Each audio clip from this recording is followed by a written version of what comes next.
Ladies and gentlemen, and welcome back into another edition of Key Time Sports. It's Key Time coming back to talk about Game 5 of the Eastern Conference Finals between the Pacers and the New York Knicks. This is the only game that I'm going to be covering today, so I don't want to waste anybody's time. Let's get right into it. The New York Knicks live to fight another day by beating the Pacers 111 to 94. Now, I said yesterday before the game started, I said one of these teams would have to score at least the magic number for one of these teams is 110. If the other team doesn't score 110, they will lose. The Knicks, they scored 111 last night. But let me tell you, the defense they played on the Pacers last night was great. It was wonderful. You have Pascal Siakam, he had 15 points. Aaron Naismith had 3 points. Miles Turner 5 points. Andrew Nabar 6 points. Tyrese Halliburton 8 points. Obi Toppin, Pacers bench production. Obi Toppin 11 points. Jarris Walker 6 points. Johnny Furphy 0 points. Thomas Bryant 0 points. Tony Bradley 2 points. TJ McConnell 7 points. Benedict Mathurin 23 points. Ben Shepherd 8 points. James Johnson, Isaiah Jackson did not play because of coach's decision. The Pacers kind of figured that last night was going to be a tough night for them. The threes, they weren't going in the basket. Plus, they wasn't able to run up and down the floor like they usually do. And when I say this, when the Knicks can slow the game down like that, with the Pacers not making shots, and also they can play half court instead of full court, the Knicks, they will have the recipe for success in this series. And that's what they did last night. Now, for the Knicks, Mikal Bridges, 12 points. OG Anunoby, 11 points. Karl Anthony Towns, 24 points. Mitchell Robinson, 6 points. Jalen Brunson, 32 points. Bench production for the Knicks, Precious Achiuwa, Ariel Hakaporti, 2 points each. Miles McBride, 5 points. Josh Hart, 12 points. Dion Wright, 0 points. Landry Shamet, 5 points. PJ Tucker, Cameron Payne, Tyler Kolek, Pacome Didet did not play because of coach's decision. Now let's look at the outcome of this series. If the Knicks can somehow, some way win game six with the Pacers tomorrow night, Monday night, oh my goodness, the New York City will be jumping if the New York Knicks can win tomorrow night, because game 7 in the Mecca, in the Garden, with a chance to go to the NBA Finals, that's all a New York Knicks fan, and that's all a person could ask for. Because what the Knicks need to do, they need to do exactly what they did last night 2 more times. That's all. 2 more times, because their backs are up against the wall, but now the Pacers' backs are up against the wall too. Because the Pacers, they don't want to come back to New York for a game 7. And the Knicks, this is why you get home. This is why you win in the regular season, so that you can have home court advantage in the playoffs. So the Knicks, they are in a good position right now, but they got to finish. They got to finish Saturday night. They do, because it's all for naught if they lose Saturday night. And also, both of these teams, their future outlooks are pretty much the same. I don't see the Pacers and Knicks getting back to the Eastern Conference Finals next season. I just don't. And the Pacers, they got lucky getting to the Eastern Conference Finals last year and this year, because it was some It was some teams that were well more and well equipped to play for the Eastern Conference Finals instead of the Pacers. Now, one thing I can say, New York Knicks, if they play like this and don't have to depend on the bench, they will be good. They will be. But if the Pacers play their kind of game where they go up and down the floor and they're scoring they're scoring at a high pace, then the Knicks, they are gonna lose this series. So here are the statistics for last night's game. I'm not gonna go too much into it. Here are the statistics for last night's game. Three point shooting. Pacers made 10 threes. Knicks made 8 threes. Both teams, they had a bad night, a bad shooting night, a bad shooting night from the 3-point line. Free throws, 82% for the Pacers, 68% for the Knicks. Rebounds, 45-40 in favor of New York. Offensive rebounds, +3 for New York. Defensive rebounds, +2 for New York. Assists, +2 for New York. Steals, +1 for New York. Blocks, +4 for Indiana.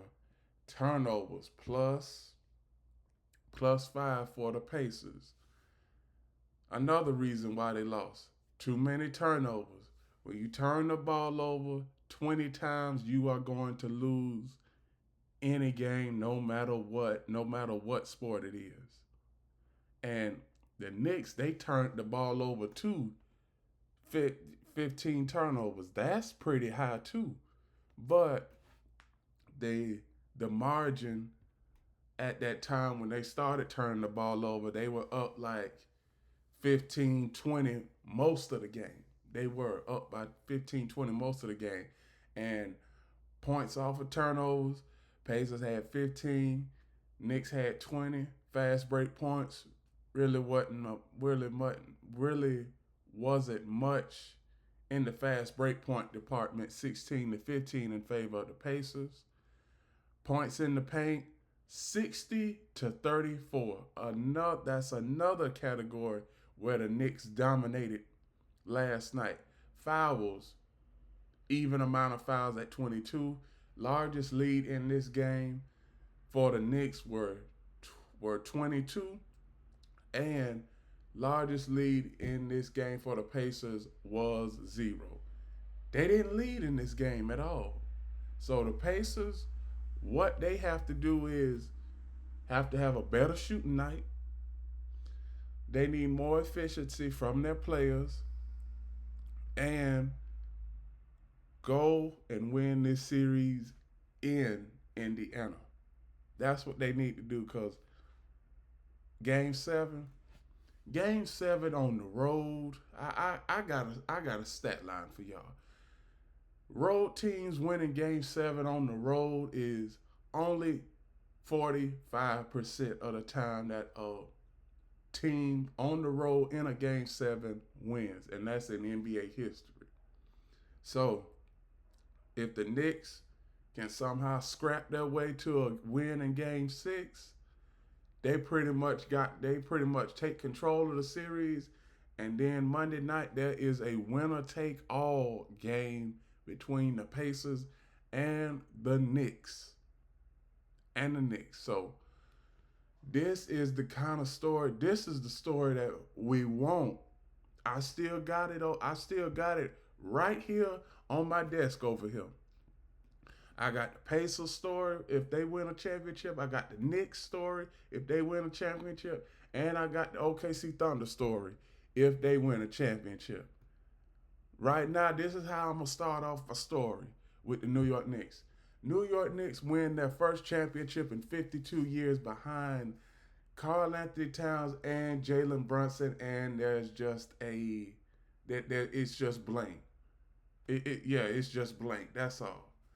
Pacers, I got their story.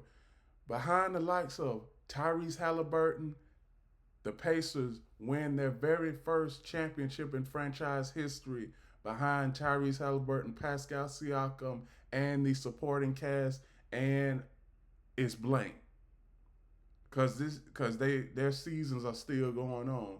And for OKC, Shai Gilgeous-Alexander is the MVP, and their story is still coming into effect. So I got three teams that's trying to get a championship. So whatever happens in the next, let's see, final start Thursday, June 5th, and potentially you have game 7 of the conference finals. Game 7 of the conference finals Monday night. So yeah, this is going to be a good series. Hopefully it goes the limit, and can't wait. Can't wait to see who is going to come out of the East and play the OKC Thunder, because when the Eastern Conference Finals are over with, then that's when I will start giving you all my predictions for the NBA Finals. Until then, we are going to have to wait, and it remains to be seen who is going to come out of the Eastern Conference Finals. And with that, that is my reaction to last night's Game 5 of the Eastern Conference Finals between the Indiana Pacers and the New York Knicks. Please like, comment, share, subscribe, click the notification bell to get notified of all of my reaction videos, shows, and other content. Also, we are doing an expansion right here on YouTube. Right now, we have 223 people as far as subscribers. By the start of the season, we are going to have over 1,000, and then we are just going to increase. We're just going to increase our followers and increase subscribers right here on YouTube. And also, don't forget about my other show on Instagram, Key City Sports. Please like, share, and follow. Please like, share, subscribe, and follow on Instagram, Key City Sports, because we have so much content that is in store for y'all. I cannot wait for y'all to see it. We got some new thumbnails in the lineup this coming season. We also, for football, we got some of the best thumbnails you gonna see on YouTube. So this is the time. Come on, join the train, get on this ride, and let me tell you, this ride is going to last, because I'm not going anywhere. I'm going to be right here every day, every morning, waking y'all up. And let me tell you, in the fall, we are going to be airing the show a little bit earlier. Now, I'm just saying, but we got a couple meetings that we got to do in order to find out what time is right for me to start Monday through Friday during the week. I just think, because from what I see, 10 o'clock it's okay, but lately my promotion team, we have been talking about maybe coming on the show a little bit earlier, and I am for it. Aren't y'all for it? Aren't y'all for me airing the show possibly an hour or 2 hours earlier? Hey, that's what I'm thinking. So one last thing I want to say is, please like, comment, share, subscribe. Key City Sports on Instagram, Key Town Sports right here on YouTube. And remember, the key is always on time.